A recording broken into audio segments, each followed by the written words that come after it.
আসসালামু আলাইকুম ওয়া রাহমাতুল্লাহি ওয়া বারাকাতুহু।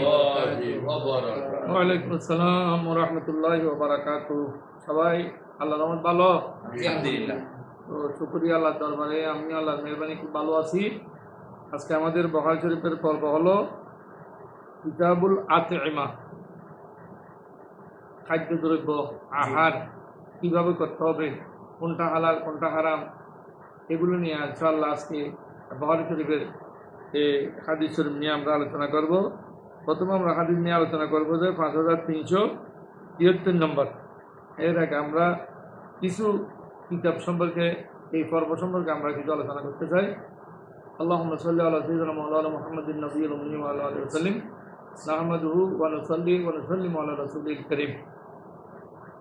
এই যে আতইমা, এখানে আমরা দেখলাম কিতাবুল আতইমা, খাদ্যদ্রব্য সম্পর্কে পর্ব, খাবার সম্পর্কে আলোচনা।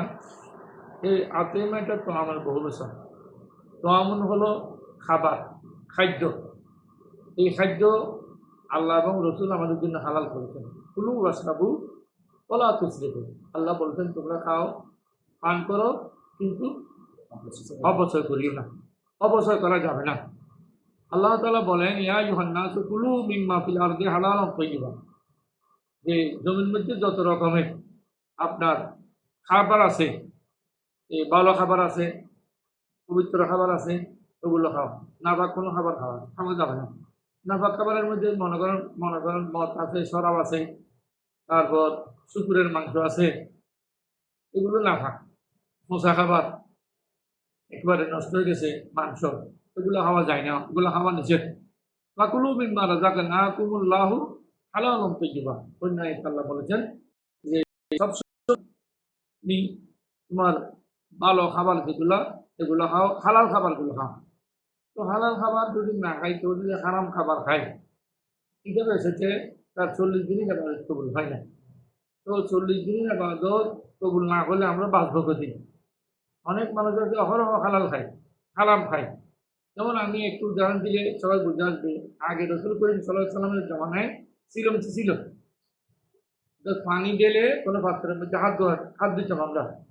এখন আমাদের সমাজ একটা স্ট্যান্ডার্ড হয়ে গেছে যে একটা পাত্রের মধ্যে পানি দিয়ে ওই পানির মধ্যে সবাই হাত দেবে। ওখানে যদি 40 জন 50 জন থাকে, 50 জন হাত দিয়েছে, সেখানে যদি একজন নাপাক ব্যক্তির হাত যদি থাকে আর 49 জন সবাই, এই তো নাপাক আছে, 49 জন সবাই পেটের মধ্যে নাপাক ঢুকলো।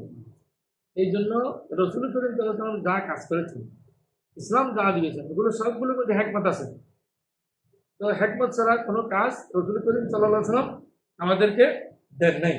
সুতরাং আমরা যা এখন বুঝতে পারছি, হালাল খাওয়ার মধ্যে অনেক কিছু আল্লাহ এবং আল্লাহ রসুল আমাদের জন্য রেখেছেন। কোরআন মজিদে আল্লাহ রাব্বুল আলামিন ইরশাদ করেছেন হুররিমাত আলাইকুমুল মাইতাতু ওয়াদ দামু ওয়া লাহমুল খিনজির, যে ওমা হুইয়া লিগাইরিল্লাহ। আল্লাহ রাব্বুল আলামিন ইরশাদ করেছেন যে তোমাদের উপর মৃত্যু জন্তু, যে জন্তু জবাই করে না এমনি মারা গেছে। মানে গরু একটা বাজারের মধ্যে সারা সময় গরু, এটা হঠাৎ করে মারা গেছে, আর যে মাংস খাওয়া যাবে না। ওয়াদ দামু, যে রক্ত ফিনকি দিয়ে বের হয়, ওটা খাওয়া নিষেধ, রক্ত খাওয়া নিষেধ। ওয়াল খিনজিরে, এবং শুকরের মাংস খাওয়া নিষেধ। তবে হইলে লেখারি যায়। আর এমন জন্তু যেটা জবাই করার সময় আল্লাহর নাম নেওয়া হয় না। হ্যাঁ, বিধুর মেরে যদি আল্লাহর নাম বন্ধের কারণে, কিন্তু ওদের জবাই করার জিনিস খাওয়া যাবে না। তা কুলু মিম্মা লাম ইযকার ইসমুল্লাহি আলাইহি, যেটা জবাই করার সময় আল্লাহর নাম নিয়ে নেয়, কোনো মুসলমান ইচ্ছে করে সেটা খাওয়া যাবে না। হ্যাঁ, যদি ইচ্ছে না করে ভুলবশত হয়, তো ওইটা খাওয়া যাবে, ওইটা আল্লাহ খেতে বলেছেন। এরপরে রসুল করিম সাল্লাল্লাহু আলাইহি সাল্লাম কোনটা খাবেন এটা নিয়ে, খাবার সময় কি করতে হবে এগুলো নিয়ে রসুল করিম সাল্লাল্লাহু আলাইহি সাল্লাম সম্পূর্ণ কথাবার্তা বলেছেন। ইয়া গোলাম সাম্মিল্লাহ, সাম্মি, এ এ বৎস, খাবার আগে পূর্বক্ষণে তুমি আল্লাহর নাম নাও, বিসমিল্লাহ নাও। ককুল বিয়ামিনিকা, এখন তুমি খাও ডান হাতে খাও। ককুল মিম্মা ইয়ালিক, তোমার পাশে যা আছে ওইটা খাওয়া আরম্ভ করো। হাত দিয়ে এদিকে ওইদিকে ওইদিকে ওইদিকে আরেকজনের সামনে দিয়ে সেটা নিয়ে টানাটানি করো না।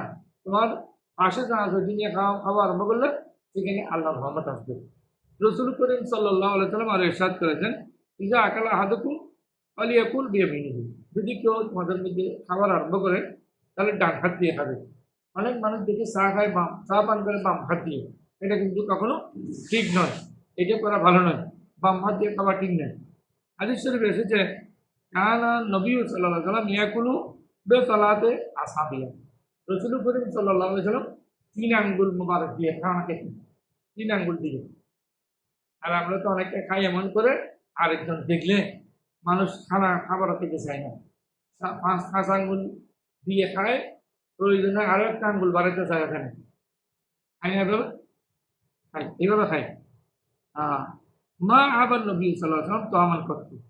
রাসূল করিম সাল্লাল্লাহু আলাইহি ওয়াসাল্লাম জীবনে কোনোদিন খাবারের বর্ণনা করেন নাই। মজা হলে লাগলে রাসূল করিম খেয়েছেন, মজা না লাগলে খাই নাই। কিন্তু এটা বলেন না যে এই যে এটা যে ভাগ করছে এটা খানা মজা হয়নি, এটা ঠিক হয়নি, এইভাবে কোনোদিন অভিযোগ রাসূল করিম সাল্লাল্লাহু আলাইহি ওয়াসাল্লাম খাবারের বিরুদ্ধে করেন নাই। ইন্নাল্লাহা লা ইয়ারদি আনিল আবদি আন ইয়াকুলা লাকলাতা ফায়াহমাদু আলাইহি। আল্লাহ রাব্বুল আলামিন তখন খুশি হন কেউ যদি খাবার করে, যদি আল্লাহর প্রশংসা করে। আমরা খাবার করে আল্লাহর প্রশংসা করি, দোয়া করি আল্লাহর দরবারে যে আল্লাহ ওনাকে এটা করেন, ওনাকে এটা করেন, ওনাকে এটা করেন, এই উনি আমাকে এই তৃপ্তি সহকারে খানা খাওয়াইছেন, পান করাইছেন, আল্লাহ আমাদের জন্য এটা এটা করেন। এগুলো হ্যাঁ দোয়া আছে, নুনাজাত আছে খাবার করে। হ্যাঁ দোয়া করবেন খাবার করে, আল্লাহর প্রশংসা করবেন। এই খাবারগুলো দিয়েছেন কে? কে দিয়েছেন? আল্লাহ। আল্লাহর পক্ষ থেকে পাইছি। আসাবিয়াহু ফাইন্নাহু লা ইয়াদরি ফি আইয়ি তাআমিন বারাকা। রাসূল করিম সাল্লাল্লাহু আলাইহি ওয়াসাল্লাম খাবার পরে আঙ্গুল মোবারক চুষে শেষে খেতে। কেন? কোন খাবারের মধ্যে বরকত আছে যেটা আমি জানেন না, আমি তো জানি না, এটা তোমার জানা নেই, তুমি খেতে হবে, খাইলে ভালো হবে। সুতরাং এই খাবার সম্পর্কে আমি যা আমরা আলোচনা করলাম, আল্লাহ এগুলো আমাদেরকে আমল করার তৌফিক দান করুক, আমিন। এখন আমরা শুরু করতেছি মূল পর্ব, কিতাবুল আতিকা, খাবারের সম্পর্কে, খাবারের পর্ব। রাসূল করিম সাল্লাল্লাহু আলাইহি ওয়াসাল্লাম বলেছেন বাবু কৌলিল্লাহি তাআলা, আল্লাহ তাআলার কথা, কুলু মিন তাইয়্যিবাতি মা রাযাকনাকুম, যে তোমরা খাও এমন জিনিস যে আল্লাহ যা তোমাদেরকে দান করেছেন। আল্লাহ যা পবিত্র জিনিস তোমাদেরকে দান করেছেন, আল্লাহ রিজিক থেকে ওগুলো খাও। তকুলু আল্লাহ তাআলা বলেছেন কুলু মিন তাইয়্যিবাতি মা কাসাবতুম, যা পবিত্র আছে তোমাদের হাতের অর্জনকৃত পবিত্র খাবার ওগুলো খাও। এমন কিতাবের মধ্যে এসেছে যে নিজের হাতের অর্জনকৃত পবিত্র খাবার খাওয়া এটা উত্তম, নিজের খামায় খাওয়া। তকুলু তাআলা, আল্লাহ তাআলা বলেন আরো কুলু মিনাত তাইয়্যিবাতি ওয়া আমালু সালিহান, তোমরা ভালো জিনিস খাও, পবিত্র জিনিস খাও এবং ভালো কাজ করো। আল্লাহর দেওয়া প্রদত্ত রিজিক খাবার করে তুমি ভালো কাজ করো। এগুলো খাওয়ার পরে তোমরা কোনো ধরনের অসৎ কাজ, অবৈধ কাজে লিপ্ত হইও না, যাইও না। এরপরে আল্লাহ রাব্বুল আলামিন আল্লাহ রাসূল ইরশাদ করেছেন, বিহি ক্বালা হাদাসানা মুহাম্মদ ইবনে কাসিরিন ক্বালা আখবারানা সুফিয়ান আন মানসুরিন ক্বালা আন আবি ওয়াইলিন আন আবি মুসা আল আশআরী রাদিয়াল্লাহু তাআলা আন নবী সাল্লাল্লাহু আলাইহি ওয়াসাল্লাম ক্বাল আতিমুল জাইয়া ওয়া উদুল মরিদা ওয়া ফাকুল আনি ক্বালা সুফিয়ান ওয়াল আনি আল আসির। আল্লাহ রাসূল ইরশাদ করেছেন আতিমুল জাইয়া, তোমরা উদারতাকে খাবার দাও, ওয়া উদুল মরিদা, এবং তোমরা এই উদুল মরিদ রুগীকে সেবা দাও, রুগীর জন্য সেবা করো। অফকুল আনি, যারা বন্দী আছে তাদেরকে মুক্ত করো। এটা রাসূল পাক সাল্লাল্লাহু আলাইহি ওয়াসাল্লাম হাদিস। ক্বালা সুফিয়ান ওয়াল আনি আল আসির, আনি মানে এখানে আসির মানে বন্দীকে বলা হয়, আনি মানে বন্দী। তো আল্লাহ রাব্বুল আলামিন আমাদেরকে এই বুঝার জন্য আল্লাহর পক্ষ থেকে আল্লাহ তাআলা তৌফিক দান করুক, আল্লাহ মেহেরবানি করুক। আমরা আল্লাহর কাছে, আল্লাহর দরবারে দোয়া করি যাতে আল্লাহ আমাদেরকে ভালো খাবার সুযোগ দান করেন, আমিন।